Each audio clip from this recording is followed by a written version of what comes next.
अपने तोपखाने से एक और बड़ी मिसाइल ईरान ने जो निकाली, उसने अमेरिका का पारा भी चढ़ाया और बेचैन भी किया। यह वही मिसाइल है जिसका आखिरी वक्त पर ईरान इजराइल युद्ध के दौरान ईरान ने इजराइल के बर्शिवा शहर पर किया था। जी हां, खुर्रम शहर। उसका आधुनिक संस्करण अब फिर से अपने सामने सबके सामने रखा और अपने बेस पर तैनात कर दिया। खास तौर पर अमेरिका की मिलिट्री बेस से लेकर इजराइल की पर इसे तान दिया है ईरान ने।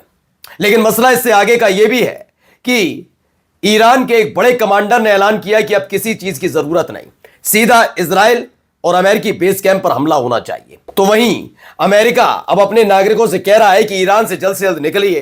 ट्रंप बाबू का नया बयान आया, उन्होंने कहा है कि उनको नींद नहीं आती है, खिड़की से ताक झांक करते रहते हैं, मिसाइल देखते रहते हैं, दुश्मनों पर नजर रखते हैं। क्यों कह रहे हो ऐसा? क्योंकि जिस युद्धपोत पर गुमान कर रहा था अमेरिका, उसके ठीक बराबर से ईरान ने 2 शिप पर कब्जा कर लिया। कौन किस देश के ये शिप थे, इसमें क्या लटकर जा रहा था, एक एक चीज दिखाऊंगा। और अमेरिका के बड़े अधिकारियों ने कहा ईरान के साथ अमेरिका कितनी ही बात कर ले, नतीजा कुछ निकलने वाला नहीं है। क्यों कहा, दिखाता हूं। नमस्कार, मैं हूं प्रज्वल गौतम और आप देख रहे हैं उल्टा चश्मा। तनाव तो है, तनाव यह है अमेरिका का सबसे बड़ा कि वो देश उसके साथ खड़े क्यों नहीं हुए, जिनकी बदौलत साउथ चाइना सी से इस युद्धपोत को ईरान के बिल्कुल नजदीक खड़ा किया था। एक दिन पहले खबर आई थी कि 1400 किलोमीटर दूर ईरान से यह युद्धपोत जा चुका है और अब इसी बीच ईरान ने एक बड़ा कदम उठाया। तो पहले एक वीडियो देखिए। इस वीडियो ने, इस तस्वीर ने खास तौर पर अमेरिका को बेचैन किया और इजराइल को भी। क्या है तस्वीर में, देखिए वीडियो।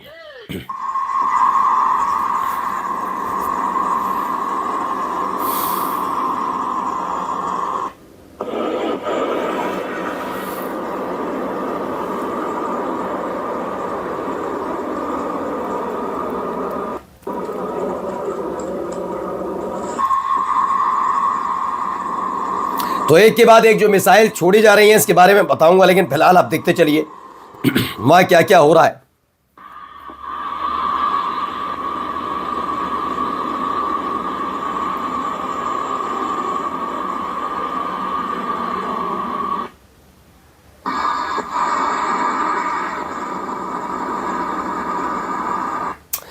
तो मसला यह है कि ईरान की मिसाइल तैयार है।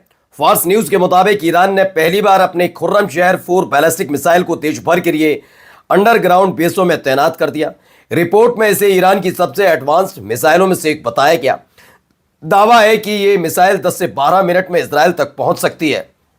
मैक 16 और मैक 8, यानी कि अगर यह वायुमंडल में जाती है, कि बाहर रहती है, वायुमंडल में नहीं छूती और उसके बिल्कुल नीचे सतह पर चलती है, तो यह 16 मैक की स्पीड से पहुंचेगी। इसीलिए 10 से 12 मिनट के अंदर इजराइल तक पहुंच सकती है। और अगर वायुमंडल में जाती है तो आधी रह जाती है रफ्तार, लेकिन मैक 8 की रफ्तार रहेगी। दरअसल खुर्रम शहर का नाम सुनते ही इजराइल इसलिए भी कांपा है क्योंकि 12 दिन जो युद्ध चला था उसमें जब इजराइल गिड़गिड़ाने लगा कि ईरान के साथ अब सीज फायर कराइए, क्योंकि उसके कई शहर, जिसमें तेल अवीव, जिसमें हाइफा का ऑयल रिफाइनरी, उसका पोर्ट, सब बर्बाद हो गया। तब अमेरिका ने भी कहा था कि अब युद्ध विराम हो जाना चाहिए। ईरान ने कहा युद्ध शुरू किया इजराइल में, खत्म हम अपने हिसाब से करेंगे। और अगले 24 घंटे तक, जब से अपील की जा रही थी उसे 24 घंटे तक इजराइल का बर्शिवा शहर दहलाया जाता रहा इसी खुर्रम शहर मिसाइल से। लेकिन यह उसी मिसाइल का आधुनिक संस्करण है, खुर्रम शहर 4 बैलिस्टिक मिसाइल, जिसे अपनी सभी बेस पर तैनात कर दिया है ईरान ने। और अगर ऐसा है तो अब आप समझिए आने वाले वक्त में अगर युद्ध छिड़ा तो इजराइल की स्थिति क्या होगी। यही नहीं, एक और खबर निकली, पहले जरा सुनिए क्या कह रहे हैं ईरान के एक बड़े जो कमांडर है।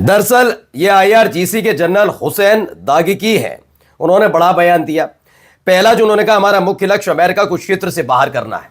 दरअसल इससे पहले अमेरिका और ईरान के बीच जो डील की बात हो रही थी, ईरान ने शर्त रखी थी कि हम बातचीत की मेज पर आएंगे, बातचीत भी होगी, लेकिन पहले आप अपने हमारे समुद्री क्षेत्र, मतलब हमारे का मतलब जो हमसे सटा हुआ समुद्री क्षेत्र है, वहां से युद्धपोत को वापस लेकर जाइए। लेकिन अब कहा जा रहा है कि ईरान का मकसद न केवल समुद्री क्षेत्र बल्कि मिडिल ईस्ट से अमेरिका को खदेड़ना है। सेकंड, अगर अमेरिका ने ईरान पर हमला किया तो सबसे पहले इजराइल पर वार किया जाएगा।